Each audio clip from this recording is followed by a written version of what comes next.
తీసుకుంటాను. విజయవాడలో వరద బీభత్సం సృష్టించినటువంటి ఇబ్బంది అంతా ఇంత కాదు. సుమారుగా 5 లక్షల మంది తెలుగు వాళ్ళు నిరాశ్రయులై ఇళ్ళు వదిలిపెట్టి ప్రభుత్వం ఏర్పాటు చేసినటువంటి నివాసాల్లో ఈరోజు శిబిరాల్లో ఉంటా ఉన్నారు. తినడానికి తిండి లేక, కట్టుకోవడానికి బట్ట లేక, ఉండడానికి ఇల్లు లేక, చేసుకోవడానికి పని లేక ఎన్నో రకాలుగా ఇబ్బంది పడుతున్నటువంటి తెలుగు ప్రజలను ఆదుకోవాల్సిన బాధ్యత రాష్ట్ర వ్యాప్తంగా ఉన్నటువంటి అందరూ తెలుగు వాళ్ళది, దేశవ్యాప్తంగా ప్రపంచవ్యాప్తంగా ఉన్న తెలుగు వాళ్ళందరికీ కూడా ఉంది. ఇది విషయాన్ని దృష్టిలో పెట్టుకొని మా నాయకుడు చంద్రబాబు నాయుడు గారి ఆదేశాల మేరకు ప్రజల వైపు నుంచి, ప్రజల దగ్గర నుంచి ఆర్థిక సాయం కానీ, వస్తువుపైన సాయం కానీ తీసుకొని సీఎం రిలీఫ్ ఫండ్కి ఇవ్వడం అన్నది ఆనవాయితీగా జరుగుతున్నటువంటి కార్యక్రమం. అందులో భాగంగా సహృదయులైనటువంటి ఆదోని ప్రజల దగ్గరికి నేను జోలబెట్టుకొని వచ్చాను.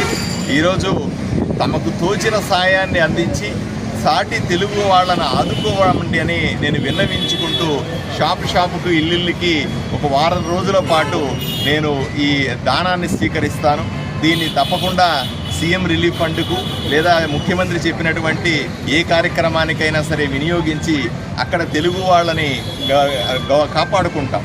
అంతేకాకుండా ఆదోని వైపు నుంచి సుమారుగా 150 మంది మున్సిపల్ సిబ్బంది అక్కడికి పోయి ఉన్నారు, ఇంజనీర్లు అక్కడ పోయి ఉన్నారు, పోలీసులు అక్కడికి పోయి ఉన్నారు. వీళ్ళు బ్రహ్మాండంగా అక్కడ సేవ చేస్తూ ఉన్నారు. వాళ్ళకందరికీ ధన్యవాదాలు చెప్పే కార్యక్రమాన్ని కూడా చేపడతాం.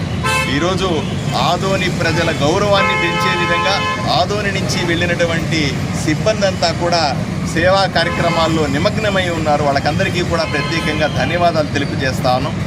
ఆదోని ప్రజలందరూ పెద్ద మనసు చేసుకొని మన సాటి తెలుగు వాళ్ళు పడుతున్నటువంటి కష్టాలకు స్పందించి సాయం చేయాల్సిందిగా చేతులెత్తి వేడుకుంటా ఉన్నారు.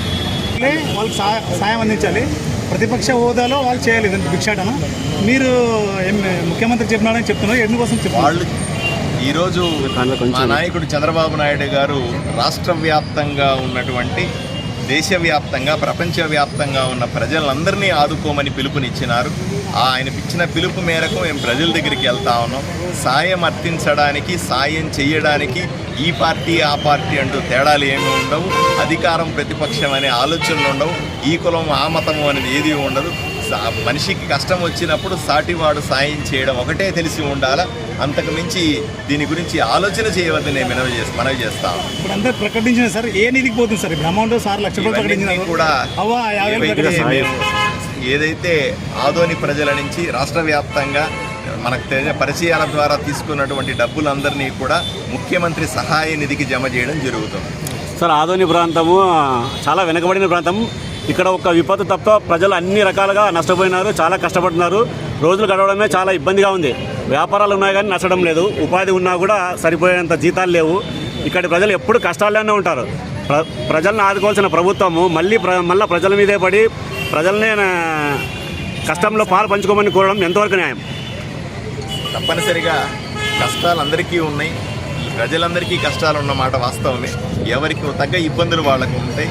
కానీ ఒక చోట ఒక ప్రాంతంలో వచ్చినటువంటి ప్రకృతి విపత్తు వల్ల ప్రజలు తీవ్రంగా నష్టపోయిన సందర్భంలో ఆ 5 లక్షల మందినో 10 లక్షల మందినో కాపాడుకోవాల్సిన బాధ్యత కూడా మన మీద ఉంటుంది. మనం ఏమీ కూడా ఎంత కావాలి అంత కావాలి అడగట్లేదు.